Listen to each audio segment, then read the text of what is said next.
des petits retours. Merci de faire bien attention à ça. Donc bonjour à tous. L'idée de petit briefing aujourd'hui qu'on va animer avec Jérémy, c'est de vous présenter un petit peu le contexte de la prochaine régate, donc la régate ADCP et courantomètre, qui se tiendra donc dans 10 jours, là, dans les 3 et 4 juin, mardi et mercredi, autour du canal de la Neste, de pouvoir présenter le contexte, présenter où ça se déroule pour clarifier un petit peu les accès. Jérémy vous parlera aussi de tout le côté logistique sécurité.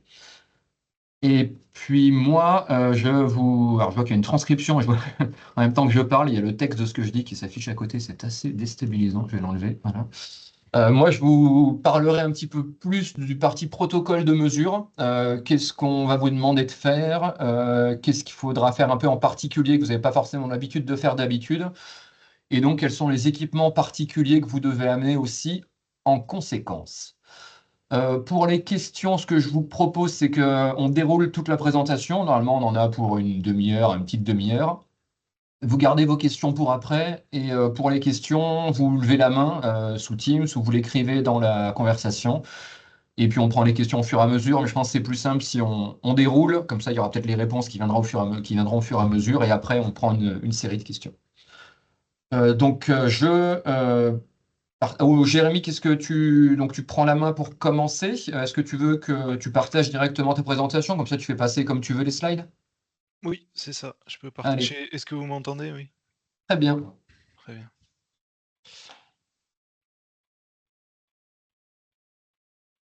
Est-ce que vous voyez mon écran du coup? Oui, pour l'instant, c'est pas Ouais. en mode présentation, mais on le voit. Là, ça doit l'être. Ouais, alors c'est bon. C'est pas tout à fait. Si tu vas dans paramètres d'affichage en haut là, et Ouais. tu peux passer en dupliquer ou je sais plus comment c'est, basculer, je sais plus lequel c'est. Comme Voilà, ça? super, parfait. Parfait. Très bien, bon, ben, bienvenue à tous pour cette réunion. Donc, comme l'a dit Alexandre, on a le plaisir de pouvoir vous accueillir pour cette régate les 3 et 4 juin qu'on appelait régate Nest parce que bah, elle se déroule en partie sur le canal de la Nest et à proximité pour la deuxième journée. Donc voilà, c'est co-organisé avec le groupe Doppler. Je vais juste faire un petit préambule pour que vous puissiez juste savoir un peu où vous allez mettre les pieds, puisque en fait, voilà, on est quand même sur des ouvrages qui sont en jeu pour tout le territoire. Puisque donc pour la première journée, on va jauger directement sur le canal de la Nest, donc dont Rivéo est le gestionnaire.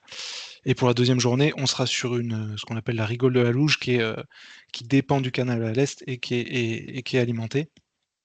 Donc voilà, c'est le système Nest, grossièrement, c'est un bassin qui est de très grande taille, hein, qui fait 9000 km², dont le canal de la Nest est l'artère principale, c'est un peu l'épine dorsale qui permet de faire le lien entre l'eau des montagnes et qui permet de réalimenter les rivières de plaine. Voilà, donc c'est un ouvrage qui a plus d'un siècle et demi et dont dépendent de nombreux autres ouvrages à l'aval.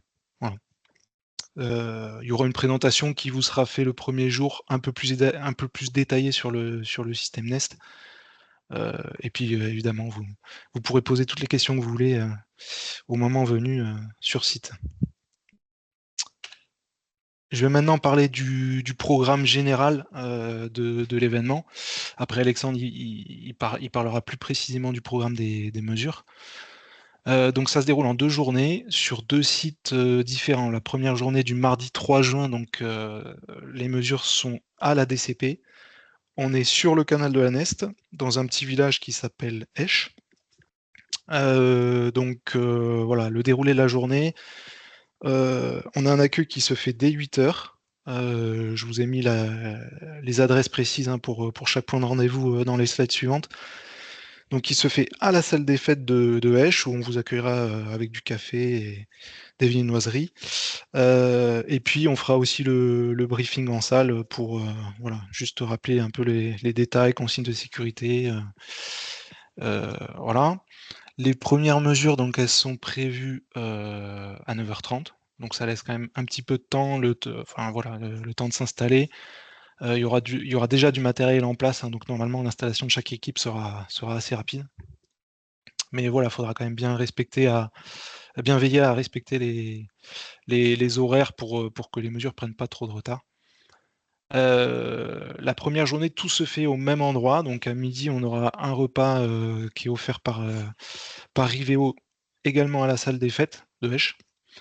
Et puis il sera suivi d'une petite intervention, donc comme je vous disais, de présentation de l'entreprise, de ce qu'on fait et du système Nest. Donc ça sera au même endroit à la salle des fêtes. Et puis on rattraquera les mesures donc, sur le canal à 14h30 pour toute l'après-midi. Et ensuite, il y aura voilà, un temps assez conséquent qui est dédié aux démonstrations des fournisseurs, qui pourront se faire à la fois sur le canal, pour les fournisseurs qui veulent montrer en condition, et puis il y aura aussi possibilité de faire des démonstrations, enfin de montrer du matériel en salle et de discuter. Et puis, il y a un repas du soir, donc comme à chaque fois, intercomparaison culinaire, donc là où chacun peut amener les spécialités de sa région, heu, qui se déroulera aussi à la salle des fêtes. Pour le deuxième jour, donc le mercredi, les jaugeages au courantomètre. Donc là, on est à un endroit, on est un peu plus à l'aval, on n'est pas directement sur le canal de la Nesse, mais on est sur une petite rigole qui est alimentée par le canal, sur le plateau de Lannemezan. Donc la commune, c'est bien Lannemezan. Là, l'accueil se fera directement sur site à 8h. Donc c'est pareil, je vous ai précisé les points de rendez-vous. Le briefing se fera en extérieur, voilà, en espérant que la météo soit clémente. Les mesures donc se feront à partir de 9h30 aussi, pour toute la matinée. Et là, pour ceux qui participent au repas, il faudra retourner en véhicule à la salle des fêtes de Esch, donc il y a à peu près 15 minutes de route. Voilà, on a compté un peu de ce temps de déplacement dans la pause midi pour que ça passe. C'est un repas qui, là, sera à la charge des participants. Voilà, donc après on retournera sur la rigole pour faire le reste des mesures de l'après-midi. Il y aura un débriefing sur place et puis pour ceux qui le souhaitent, il y a un repas du soir qui est prévu, dans un restaurant, à Lannemezan. Voilà, je donnerai les détails un peu après. Du coup, je continue avec les aspects accès et sécurité. Donc pour la première journée, sur le canal, donc à Esch, hem, je vous ai mis une petite carte. En fait, l'endroit des mesures est pas exactement là où on va se donner rendez-vous le matin. On va tous se retrouver d'abord à la salle des fêtes, donc ça nécessite de garer les véhicules sur le parking, hein, c'est la zone en verte que j'ai affichée. C'est un grand parking où normalement on pourra garer, normalement la totalité des véhicules. Et donc le rendez-vous se fera à la salle des fêtes et c'est ensuite, après qu'on ira sur le canal et en fait, il faudra y aller à pied puisque, on le voit sur la photo du bas, hein, derrière la rangée d'arbres, c'est une route départementale qui est très passante et le long de laquelle, voilà, il faut pas se garer, enfin, il peut pas y avoir, trop de camions garés, donc les consignes, c'est bien de rester sur le parking et d'aller à pied sur le site de mesure. Voilà, il y a à peu près de 300 mètres. Pour ce qui est des consignes de sécurité, donc bah, ça fait partie des risques, principaux, c'est le risque, routier, voilà, c'est le passage de la route. Normalement, pour la partie mesure, on est assez éloigné de la route, mais voilà, sur les zones de transition, donc il y a un passage piéton qu'il faut bien respecter. Il y aura des panneaux qui sont sur la route pour prévenir les conducteurs, mais voilà, faut quand même rester très vigilant. Et puis le deuxième risque, bah, c'est le risque lié au canal. Donc c'est un canal qui est complètement bétonné avec des berges raides. Donc là, il y a un risque évidemment, de chute dans le canal et donc noyade, choc thermique, hein. L'eau, c'est l'eau de la Neste, hein, ce sera encore de l'eau de fonte donc si elle est à 10°, c'est vraiment le maximum. Donc ce qu'on impose là pour tous les participants, c'est à la fois le port du gilet fluo, donc pour tout ce qui est, lié au risque, de la route et également le gilet de flottaison, qu'il faut que tous les participants, portent pour les mesures. Donc en cas de chute dans le canal, évidemment, ça sert à rien de lutter contre le courant. Là, il y aura trop de, trop de vitesse. On va disposer des bouées à la fois sur les passerelles qui sont présentes sur le canal et puis éventuellement un peu en berge. Il y a également des échelles, hein, on en voit une sur la photo là à droite, avec des barreaux qui descendent dans l'eau. Donc ça peut aider aussi à sortir du canal. Sur la zone de mesure qui fait environ 400 mètres de long, hein, depuis la photo du bas, c'est tout ce linéaire là qu'on voit, c'est une zone rectiligne. Il y a 2 passerelles qui permettent de traverser le canal. Voilà, dont une passerelle qui est située au milieu du tronçon de mesure, donc voilà, on peut passer facilement d'une berge à l'autre. Aussi, bon, il y aura 2 WC qui seront installés, hein, on le voit, on est un peu en rive droite dans une zone de lotissement, donc faut bien veiller à utiliser les WC qui seront sur place. Et puis voilà, pour les conditions d'écoulement, donc on est sur un écoulement assez rapide à 1 mètre par seconde. La profondeur sera d'environ 1 mètre, ça dépendra du débit qu'il y aura sur le canal ce jour-là. Pour une largeur de 8 mètres et donc voilà, température qui est pas bien élevée. Pour la partie matérielle, donc les lignes seront déjà installées en boucle fermée, donc avec des mousquetons. Si vous préférez mettre des poulies pour que ce soit plus souple, vous pourrez les rajouter. Chaque ligne sera numérotée, donc avec un espacement d'environ 10 mètres entre les lignes. Le matériel à prévoir pour chaque équipe, donc comme il y aura des mesures qui sont faites en stationnaire, il va falloir être précis dans le déplacement du bateau. Donc ce qu'on conseille, c'est d'avoir une pige. Alors j'ai mis une pige de 40 centimètres, mais ça peut être n'importe quoi qui permette de préciser facilement, de mesurer précisément le déplacement de la corde de 40 centimètres, puisque ce sera l'espacement entre chaque verticale pour les mesures en stationnaire. Donc nous, je sais qu'on a fait ça avec une rallonge de moulinet, pour être vraiment précis. Ça peut être fait avec 1 mètre ou n'importe quoi de précis. Et puis également une clé USB, donc pour la collecte de tous les fichiers de mesure. Et ce qu'on demande, c'est qu'à la fin de la journée, voilà, chaque équipe démonte sa ligne, donc il y aura juste la corde à retirer et les piquets fer à ramener au niveau du barnum où on fera aussi la collecte des données. Donc ça, c'est pour la première journée.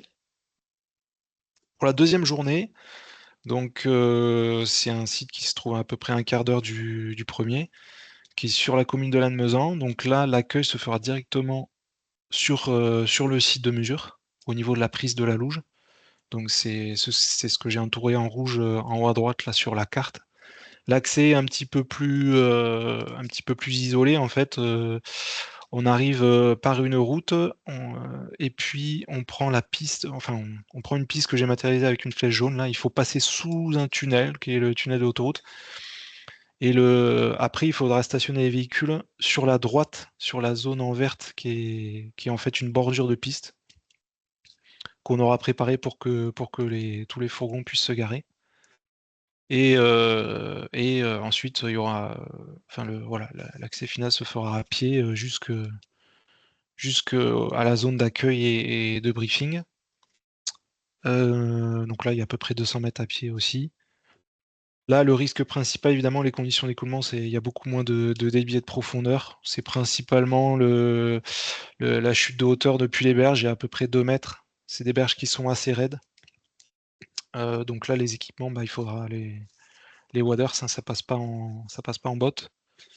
Et des échelles télescopiques pour ceux qui en ont, ça sera vraiment plus pratique pour faciliter la descente dans la rigole. Il y aura toujours les 2 WC installés. Et en termes de conditions d'écoulement, donc on est voilà, sur des hauteurs d'eau de 40-50 cm à peu près, largeur 5 mètres, on est sur une section naturelle, entre guillemets, hein, tout est enherbé, il y a quelques blocs au fond, donc voilà, pour des vitesses qui sont inférieures au mètre par seconde, entre 0,5 et 0,7 mètres par seconde. Pour ce qui est du matériel cette fois, donc chaque équipe devrait installer sa ligne, son décamètre. On installera préalablement des repères tous les 5 mètres pour que chaque équipe puisse bien s'écarter les unes des autres. Voilà, les emplacements seront prédéfinis pour installer sa ligne. Donc il faudra prévoir pour chaque équipe un décamètre avec les piquets. C'est des berges en terre, hein, donc c'est facile de planter des piquets. Échelle télescopique, hein, si vous avez, c'est vraiment conseillé. Une clé USB, bah, c'est la même chose que la veille. On demande à ce qu'il n'y ait qu'un seul joueur dans l'eau pour pas perturber trop l'écoulement, voilà, pour pas avoir trop de monde qui qui puisse perturber les mesures. Et il y aura au niveau de l'accueil un paperboard où chacun pourra venir inscrire ses résultats à la fin des mesures.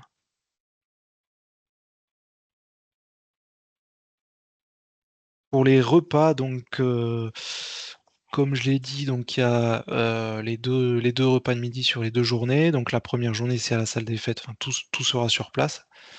Le soir, ça reste également à la salle des fêtes. Pour le mercredi, 4, donc il faudra pour le midi retourner à la salle des fêtes, donc avec 15 minutes de route. Et c'est un repas qui est à la charge des participants, donc on pourra distribuer des notes de frais. Il faut compter environ 17 € par personne pour le menu complet. Et l'argent, donc on se chargera de collecter l'argent.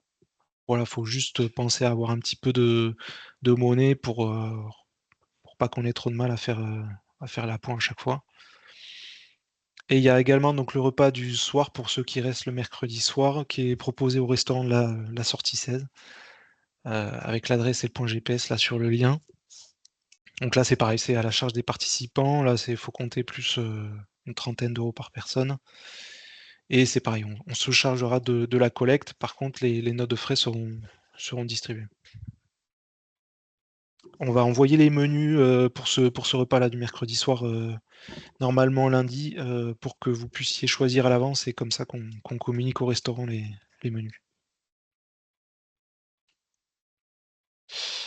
Donc en termes de participants, donc, on a dépassé la centaine de participants inscrits, avec encore des demandes qui arrivent là récemment. Ce qui représente 33 équipes, donc en binôme ou en trinôme, avec même des nations étrangères. Donc ça représente en mobile, après il y en a qui font que du mobile, je crois, hein, et pas mal en stationnaire aussi. Et donc c'est entre 20 et 30. Et par contre en court-automètre, là ça monte à plus de 50. Il y aura pas mal de fournisseurs présents également. Et puis voilà, évidemment, toute l'organisation.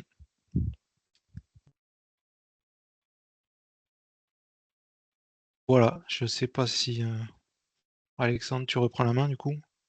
Ouais, alors j'ai vu qu'il y avait une question dans le chat peut-être de Jocelyn je me posais la même, mais qui voulait être sûr que les camions passent bien sous le tunnel de la rigole de la Louche, qu'on soit pas bloqué. C'est assez haut pour les véhicules.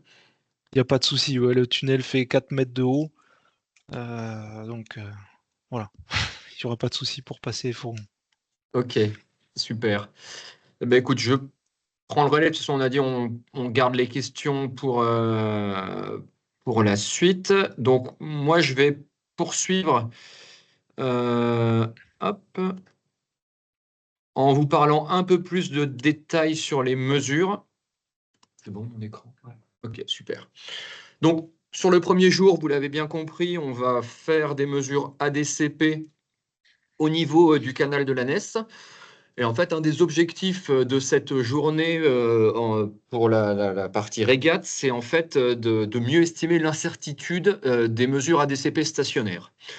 Donc, toutes nos régates précédentes étaient vraiment orientées sur des mesures ADCP mobiles, ce qui nous a permis de faire évoluer notre logiciel de calcul Oursin, qui est dans QREV aujourd'hui. Et ces régates, elles sont précieuses pour comparer des mesures expérimentales avec ce que nous donnent les calculs qu'on peut faire à côté sur nos logiciels. Là, on aimerait pouvoir faire la même chose sur des mesures stationnaires. Donc, on va vous solliciter, et on espère que vous allez jouer le jeu pour faire pas mal de mesures stationnaires.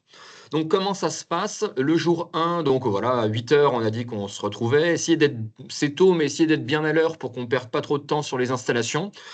L'idée, c'est qu'à 9h30, tout le monde soit installé, prêt à mesurer à des CP branchés, et voilà. Et on attaque avec deux premières sessions. On a laissé à peu près 45 minutes par session, où on fait de la DCP mobile, 12 transects. Donc une série de 12 transects, on s'arrête, on relance une série de 12 transects avec un même ADCP. On va vous demander sur la première session de faire un test de fond mobile pour vérifier qu'il n'y ait pas de fond mobile. On en a parlé avec Jérémy. Normalement, le canal, c'est un fond en béton, mais en fait, la Nest peut. Là, on est en période de fonte, donc il y a pas mal d'eau qui arrive. Il peut y avoir un peu de sédiment porté par la Nest et donc peut-être un peu de fond mobile. Donc, on vous demandera à tous, ou à tous ceux qui savent faire, normalement tout le monde sait faire, de faire un test de fond mobile en début de première session. Donc, deux sessions au départ où vous faites du mobile avec un ADCP. Et ensuite, on demande aux équipes de basculer sur du stationnaire. Donc, vous prenez un ADCP et vous allez faire des jaugeages en stationnaire avec une vingtaine de verticales. Je décrirai ça un peu mieux après. Et en fait, sur tout le reste de la journée, en fait, on va répéter des jaugeages stationnaires avec le même ADCP. L'idée étant d'avoir sur la journée au moins 4 jaugeages complets en stationnaire, idéalement plus que 6, parce que nous, dans nos traitements, ensuite, plus on a de répétitions et plus on a d'équipes qui font des répétitions, meilleure est notre estimation de l'incertitude. Sinon, on a une estimation d'incertitude incertaine, et ça commence à être difficile. Les équipes qui ne peuvent pas, parce qu'elles n'ont pas les logiciels ou qui ne savent pas faire du stationnaire, vous pouvez rester en ADCP mobile.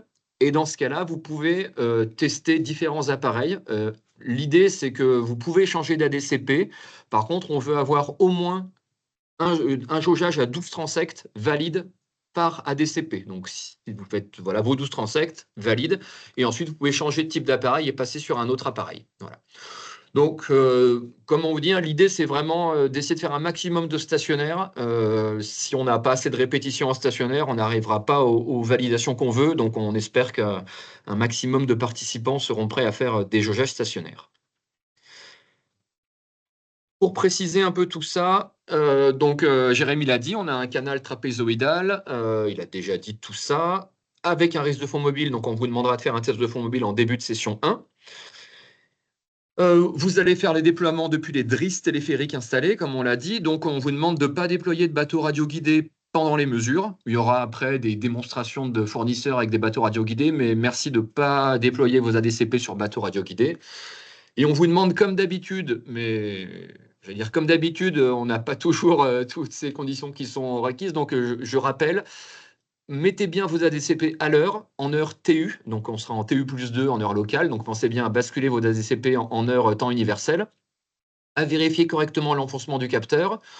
Comme l'accès est un peu difficile jusqu'à l'eau, on ne vous demande pas de mesurer la température de l'eau. En fait, nous, l'équipe d'organisation mesurera la température de l'eau régulièrement dans le canal, et donc vous n'avez pas besoin de le faire, et ça nous permettra de vérifier vos capteurs.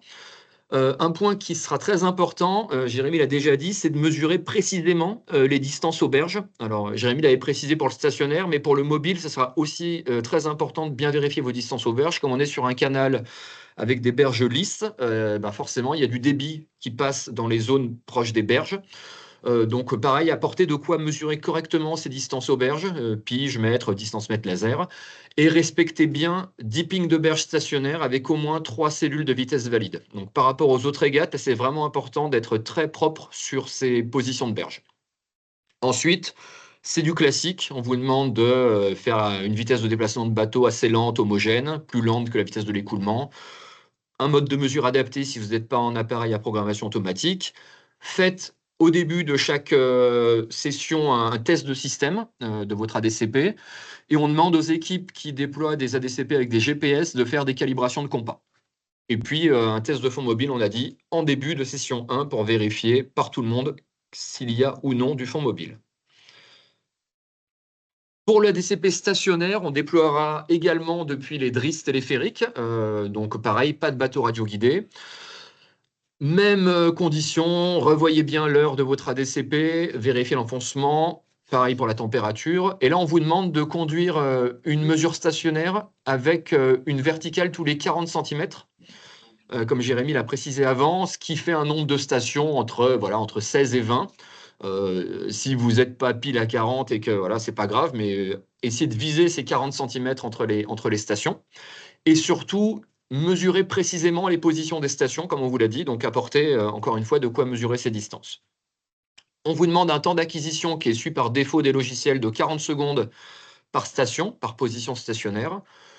Également, un mode de mesure adapté, un test système obligatoire. Et si vos ADCP sont équipés de compas, on vous demande de calibrer les compas, puisqu'on pourra dépouiller les mesures ADCP avec le mode azimut, donc qui est la projection de vitesse sur la direction de votre transect. Donc calibrez bien vos compas pour pouvoir faire cela. Un point clé, clé USB d'ailleurs, mais c'est qu'on va récupérer vos données à la fin de chaque demi-journée. Donc je vous ai remis le planning, vous voyez que juste avant le repas de midi et juste avant les démos des fournisseurs, il y a un temps de récupération de données. Donc on vous demande d'enregistrer vos mesures dans un dossier. Alors, on est encore un peu hésitant sur le format du nom du dossier, mais a priori, il devrait ressembler à ça. On vous demande juste de noter votre section de mesure, l'équipe et le type de mesure que vous faites, c'est-à-dire mobile ou stationnaire. Alors, pour la section, ça sera juste en 3 caractères, S pour section, puis le numéro de votre section sur 2 chiffres, donc par exemple S02 pour la section numéro 2. L'équipe, c'est le quadrigramme qui vous a été envoyé par Émilie par mail il y a une semaine, un truc comme ça. Voilà, par exemple, pour l'UH grand delta, c'est UHGD. Et puis, le type de mesure, ça sera soit MOB pour la DCP mobile, soit STA pour la DCP stationnaire. On se rend compte que, vous voyez que si je reviens au planning, en fait, finalement, on a 2 sessions le matin pour faire du mobile, et après, en fait, j'avais mis des sessions, mais finalement, on n'est plus vraiment sous forme de session, c'est-à-dire que vous allez juste, le débit sera stationnaire, complètement permanent, et on va juste répéter un maximum de mesures possibles. Donc, déjaugeage complet en stationnaire, donc vous en ferez 4, 5, 6, 7, 8 si vous êtes très bon. Donc, en fait, il n'y a plus vraiment de session, c'est juste vous répétez des mesures autant que possible en stationnaire ou en mobile. Donc, vous rentrez juste ce graphisme-là, donc section, équipe, type de déploiement, et vous mettez dans ces dossiers les fichiers de mesure au format constructeur, donc ce que sortent les logiciels RDI ou Suntech en format constructeur. Et puis, on vous demande à la fin de vos mesures, si vous le pouvez, si vous savez le faire, de rejouer et de critiquer vos mesures. Alors, n'y passez pas trop de temps, mais juste vous les ouvrez, vous voyez que si vous n'avez pas fait de bêtises, vous corrigez des choses s'il y a des choses à corriger, et vous les sauvegardez sous les formats QREV. Donc en fichier .mat, QREV-int ou QREV-ms pour les mesures stationnaires. Si vous ne savez pas faire, vous n'avez jamais fait, vous mettez que les fichiers constructeurs, et nous, on rejouera tout ça dans QREV. Et donc, vous enregistrez tout ça sur une clé USB, donc ayez votre clé USB, et puis vous venez apporter votre clé USB à la fin de chaque demi-journée à l'équipe dépouillement qu'on identifiera clairement lors du briefing de début de journée. Pour les courantomètres, alors j'ai eu cette question plusieurs fois, donc je reprécise, ce qu'on appelle courantomètre ici, c'est bien tous les types de courantomètres, donc moulinet, micro-moulinet, que des flow trackers, les perches ADC, les ADV, vos perches Nivus, les MF Pro, les perches Piré, la règle à jauger. Voilà. Si Jérôme veut amener des pendules ou des bâtons de sourcier, c'est possible aussi. L'idée ici, c'est un peu moins d'être sur une idée de qualification de l'incertitude, mais plutôt sur un test de bon fonctionnement ou de non-déconnance des appareils. Donc en fait, contrairement à ce qu'on avait annoncé au début, vous pourrez amener plusieurs courantomètres. En fait, c'est une demande qui est arrivée de plusieurs équipes, donc on a ouvert cette contrainte-là. Vous pouvez amener plein de courantomètres, et une équipe peut changer de courantomètre au cours de la journée. Par contre, on demande à chaque équipe de faire au moins 2 jaugeages complets avec le même appareil. Donc vous faites au moins 2 jaugeages complets, et ensuite vous pouvez changer de courantomètre. Si vous n'en avez qu'un seul, vous continuez jusqu'à ce que mort s'en suive vos mesures. La rigole de la louche, elle fait voilà, 4-5 mètres de large, 40 cm de profondeur. Ça, Jérémy l'a déjà dit. Donc, ce qu'on vous demande en termes de protocole, c'est de faire un nombre de verticales imposé, 15 verticales, ce qui fait une verticale tous les 25 cm. Donc ça, on vous demande à tous de faire 15 verticales. Si vous utilisez des courantomètres ponctuels, donc Moulinex, Flow Tracker, etc., qui mesurent point par point, si vous êtes habitué à faire les protocoles de mesure standardisés à 3 points, on vous demande d'appliquer ce protocole-là, 3 points de mesure par verticale, donc à 0,2, 0,6, 0,8 de la profondeur, 20%, 60%, 80% de la profondeur. S'il y a assez de profondeur et près des berges, vous basculez sur 2 points ou 1 point quand on est vraiment dans des zones de faible profondeur. Si vous ne connaissez pas ces protocoles de mesure à 3 points standardisés, bah, faites comme d'habitude, au mieux, mais idéalement, essayez de faire plus de 3 points par vertical. Et on vous demande un temps d'exposition sur chaque point d'au moins 30 secondes par point. Si vous avez des perches profil, type perche Nivus, on vous demande un temps d'exposition d'au moins 60 secondes par verticale. Là, ça va plus vite pour faire chaque verticale, donc on vous demande de rester un peu plus longtemps et ça nous permettra de faire des analyses sur les temps d'exposition. Pour ce qui est des bonnes pratiques de jaugeage, bah pareil, hein, faites attention dans les logiciels à bien être en RTU ou sur vos feuilles de jaugeage. Mesurez précisément les distances, puisqu'on est sur une rigole qui est de faible largeur, donc ne vous trompez pas sur les distances. Jérémy l'a dit, c'est important. On est nombreux, on va être obligé d'être assez proches les uns des autres. Alors on verra si 5 mètres c'est trop court, on allongera un petit peu cette distance, mais au moins une seule personne dans l'eau par section.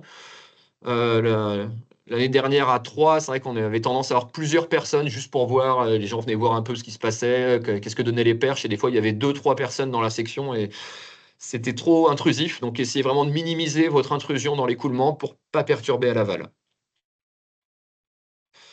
De la même façon, on récupérera les données à la fin de chaque demi-journée. Donc, Jérémy l'a dit, on vous demandera de venir écrire. Donc, vous devez dépouiller votre mesure. Chaque jaugeage est dépouillé en direct. Et on vous demande de venir renseigner sur le paperboard qui sera au QG de mesure, votre section, le nom de votre équipe, le matériel que vous avez utilisé, votre débit calculé et, si votre logiciel vous le permet, une incertitude associée. On vous demande aussi d'enregistrer sur une clé USB tout ce qui va nous permettre à nous ensuite de pouvoir rejouer vos mesures.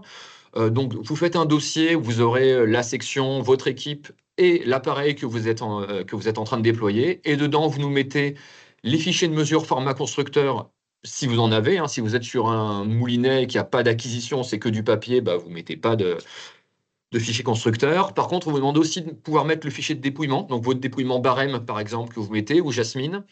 Si vous n'avez pas ça, bah, au moins un fichier texte d'export de vos données qu'on puisse regarder, ou un fichier PDF de résumé de la mesure. Et puis, vous fournissez vos clés à la fin de la matinée et à la fin de l'après-midi à l'équipe de dépouillement. Voilà. Et ben voilà, on finit avec un peu de poésie dans ce monde d'hydrométrie sur un haïku spécial sur notre régate. La Nesta Esch, la rivière lèche, la roche rêche, creuse une brèche et file en flèche. Sur ce, je crois qu'on a fait le tour. Je ne sais pas si Jérémy, tu as des choses à rajouter. Sinon, ça va être le temps des questions si vous en avez. Ah oui, juste pour compléter, pour vous dire que j'ai lancé l'enregistrement, donc l'enregistrement sera disponible sur le site du groupe Doppler avec le PDF. Donc, on passera l'info pour ceux qui n'ont pas pu assister, qu'ils puissent aller voir et avoir au moins les consignes de sécurité et les protocoles de mesure. Et si vos collègues, voilà, je ne sais pas si vous avez des collègues qui n'ont pas pu assister, n'hésitez pas à les relancer vers cette présentation pour qu'ils aient aussi les éléments en tête. Jérémy, est-ce que tu as des choses à rajouter là-dessus? Non, je pensais juste à une chose là, quand je parlais juste des bouées. S'il y a des équipes qui ont des bouées à disposition, n'hésitez pas à les amener. Plus il y en aura, mieux ça sera. Mais sinon, rien d'autre à ajouter. Ouais, c'est une bonne chose. Je crois aussi qu'il y a des équipes d'observateurs. Par exemple, il y avait l'équipe du Chapi qui n'était pas équipée en gilet. Donc, si certains peuvent amener quelques gilets en plus, ben, ça peut peut-être servir à des gens qui n'en ont pas et on pourra prêter des gilets si c'est possible. Oui. Du coup, et par rapport à ça, la question qui est posée là sur la deuxième journée, il n'y a pas de gilet de flottaison qui est imposé puisque voilà, la rigole de la Louge est quand même peu profonde. Là, il n'y a pas de risque de noyade. Enfin, C'est pas imposé pour la deuxième journée. Mhm. C'est uniquement pour la première. Je vois les questions. Il y a d'autres poèmes qui arrivent dans la discussion, c'est très beau. Je vois que Guillaume Dramet demandait pour le test de fond mobile, est-ce qu'on fait un test stationnaire ou un test de boucle? Donc on vous préconise de faire. Comment on vous préconise? Ça se dit peut-être pas. On préconise de faire un test par boucle. Si vous pouvez, si votre ADCP est équipé d'un compas, sinon un test stationnaire sur, on va dire, trois verticales. On espère qu'il n'y aura pas beaucoup, que le fond mobile sera assez négligeable, mais ce test permettra de le constater.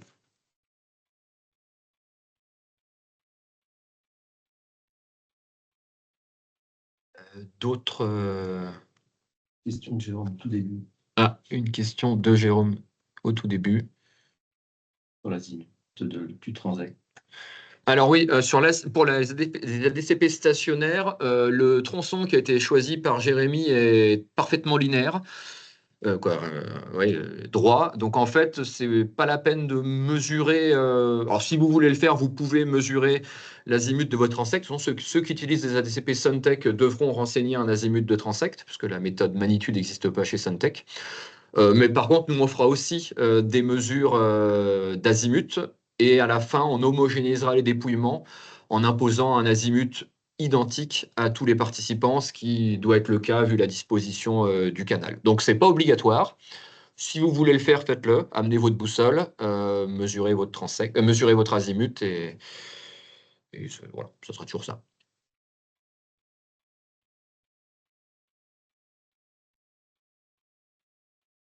Bon, bah, La question, c'est pas le protocole, c'est le protocole. protocole. Le protocole version papier sera fourni sur place ou doit-on l'imprimer soi-même? Imprimez-le vous-même. C'est toujours ça qu'on a de moins à faire. Ce qu'on imprimera sur place, malgré tout, c'est vos quadrigrammes pour que vous les oubliez pas en arrivant. Donc on fera un petit tableau avec les quadrigrammes. On imprimera un planning. Voilà, mais c'est vrai que si on peut éviter d'imprimer un protocole par équipe, peut-être ce qu'on fera, c'est qu'on imprimera aussi un protocole qu'on mettra au briefing le matin. Par contre, on n'imprime pas on n'imprime pas un protocole par équipe. Donc oui, vous pourrez le photographier le matin, ou voilà, mais on n'imprimera pas pour chacun.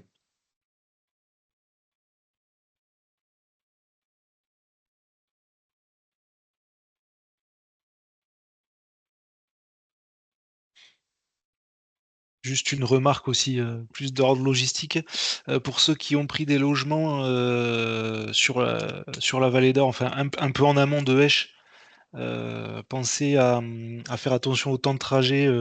Ça peut être un peu ralenti s'il y a encore des travaux. Si vous logez vers Saran-Colin, Arro, voire même au-dessus à Saint-Lary. Voilà, juste faire attention au temps de trajet qui peut être plus long que d'habitude. Tout à fait. Et on a bien mis les accueils à 8 heures. C'est pas à partir de 8 heures, essayer d'être vraiment là à 8 heures pour qu'on puisse voilà, avoir un temps convivial avant de se lancer dans les mesures. Parce que je sais que même si on arrive plus tard, il y aura quand même le temps convivial, et donc ça sera le temps de mesure qui sera pénalisé. Il y a, en effet, Guillaume le demandait, on n'impose pas un placement, c'est-à-dire que la première et la deuxième journée, les transects seront identifiés, donc vraiment avec les DRIS, par exemple pour la DCP, elles seront numérotées. Par contre, vous arrivez, vous vous installez sur votre DRIS préféré, donc on n'impose pas une DRIS par équipe. Normalement, elles sont toutes identiques, et donc vous vous positionnez comme vous le souhaitez. Ce qui devrait aller assez vite. Voilà, les premiers arrivent, s'installent, et puis on déroule comme ça.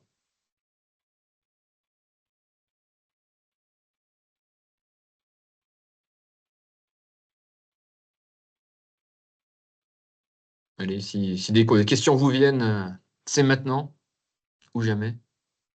Non, vous pouvez encore les poser après, on sera à l'équipe d'organisation, on pourra vous répondre. Essayez d'être. Ah oui, alors Jérémy en a parlé, mais pour payer les repas, prévoyez de la monnaie. Et à chaque fois, c'est une étape assez pénible là, de récupérer tout l'argent. Donc, essayez d'être vraiment bien rigolo là-dessus, avoir l'argent prêt et voilà, et pouvoir payer dès que la quête se fait, pouvoir bien payer à ce moment-là pour pas qu'on court après l'argent pendant les 2 jours. C'est souvent le point pénible de cette régate, de ces régates, c'est d'essayer de récupérer tout l'argent. Donc, essayez d'avoir bien tout disponible.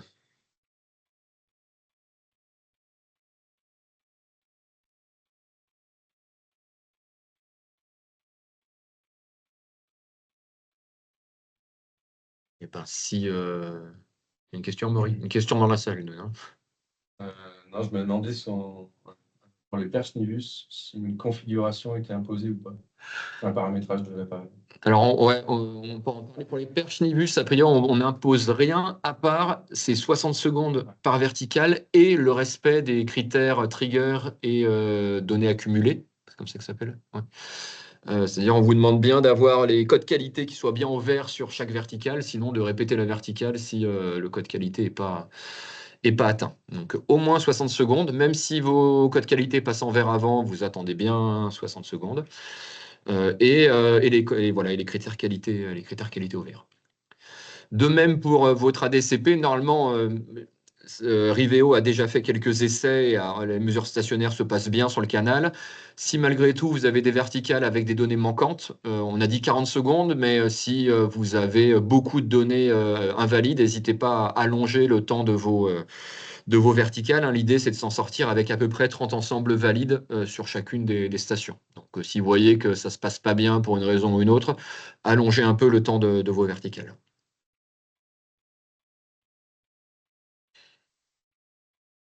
Je vois qu'il y a une question. Peut-on jauger des passerelles sur le canal? Donc, pour répondre, il y a en fait, la première passerelle, c'est même un pont où on peut accéder en voiture. Il y a une petite zone de transition qui n'a pas la même géométrie que le reste du canal. On n'est pas sur un trapèze, avec un petit peu des turbulences qui risquent d'arriver à cet endroit-là. Là, c'est pas idéal. Et pour la deuxième passerelle, c'est une petite passerelle uniquement piéton.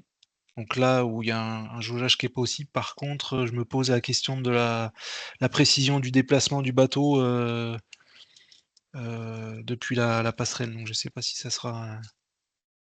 Ouais, moi Je sais pas si ça sera très facile. je dirais plutôt non, d'autant plus que avec une drisse téléphérique installée, il y a quand même, c'est quand même le plus confortable de toutes les méthodes, hein. Les deux personnes sont du même Ça. côté, on déroule la drisse, donc je pense que on sera tous mieux et en effet, ça sera plus facile de contrôler la DCP en étant depuis les berges en drisse téléphérique que depuis les passerelles. Et puis voilà, Riveo va faire l'effort de nous installer plein de belles drisses. Ça serait dommage de ne pas les C'est ça. utiliser quand Nous en même. tout cas, on prévoira toutes les lignes qu'il faut.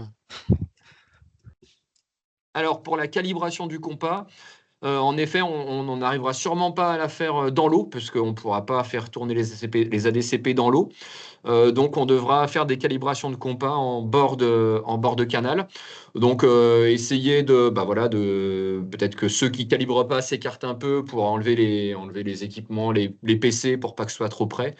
Et on fera les calibrations au plus proche de l'eau au niveau des sections, mais pas dans l'eau. Ce qui n'est pas forcément gênant. En plus, bon là, on a vu sur la photo que montrait Jérémy, on sera normalement quand même dans des conditions qui risquent d'être assez bonnes pour les côtés perturbations magnétiques. Et quand même, on espère qu'in fine, il n'y ait pas beaucoup de fonds mobiles et qu'on puisse plutôt faire des mesures en bottom tracking, donc sans utiliser le compas. Pas, mais bon, on ne sait jamais. Donc, on fera des calibrations de compas en berge au plus près des sections.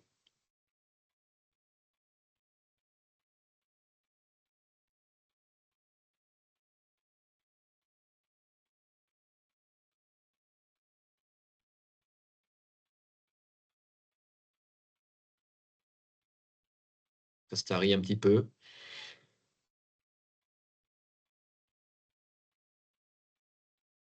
Eh ben, écoutez, merci à tous pour vos participations. Il y avait pas mal de participants, donc je pense qu'il y a quand même pas mal d'équipes qui ont pu suivre ce briefing. Passez bien le relais en effet, la présentation sera sur le site du groupe Doppler avec l'enregistrement, donc toutes les infos. N'hésitez pas à nous solliciter pour des questions, si les questions vous viennent plus tard. Voilà, on pourra vous apporter les réponses. Et puis, il n'y a plus qu'à croiser les doigts pour le beau temps et à vous dire à tout bientôt pour cette régate à 8 heures pétante à la salle des fêtes de Esch. Bonne journée à tous et je vous laisse quand même sur le haïku parce que c'est important pour avoir un week-end zen. Allez, à bientôt. Merci Jérémy. À bientôt, ouais. Salut tout le monde.